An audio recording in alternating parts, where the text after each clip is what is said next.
citizens with fancy technology companies can't figure out how to control the weather in Boston, but we await that day.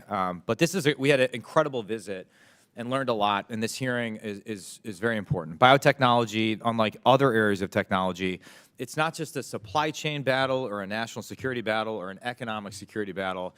It's also a moral and ethical battle, because as the sector advances at an astronomical pace, the country who wins the race will be able to set the ethical standards around how these technologies are used.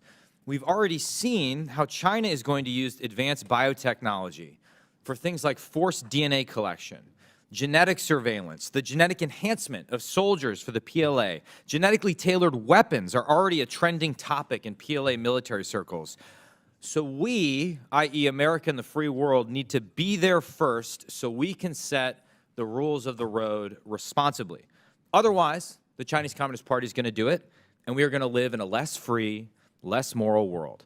So I would submit we need to act quickly. The CCP has made domination in biotech and genetic sciences a $9 billion national priority. It's executing a plan to build a DNA database on every man, woman, and child on the planet.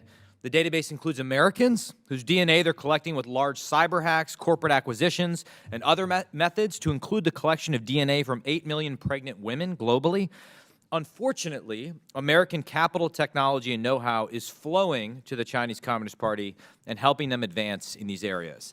This needs to stop. American companies need to take off the golden blindfolds and recognize that there is no such thing as a truly private business in China. The CCP requires every company to aid the military upon request and mandates that most Chinese companies of significance hire party members to ensure companies closely follow the party line. And biotech is no different. This is well established. Beijing Genomics, the company building the CCP's DNA bank, for example, is also conducting joint research with the PLA and identifying genetic susceptibilities of Uyghur Muslims to diseases. The Pentagon has designated it a Chinese military company, and Commerce sanctioned it for involvement in abusive DNA collection and analysis schemes to repress its citizens in Xinjiang. Wuxi AppTech, another supposedly private company, operates one of the genetic testing technology application demonstration centers established in coordination with the PLA. Every bit of value flowing to Chinese biotech or genetic science companies will be used to strengthen the CCP and the PLA. We must assume that, we must operate accordingly, and we must cut off this flow of support. These are the basic principles at stake. American taxpayers and American businesses cannot be complicit in a genocide or other human rights abuses, and we cannot afford to keep funding our own destruction. And with that, I recognize the ranking member for his opening statement. Thank you, Mr. Chair, and thank you all for being here today.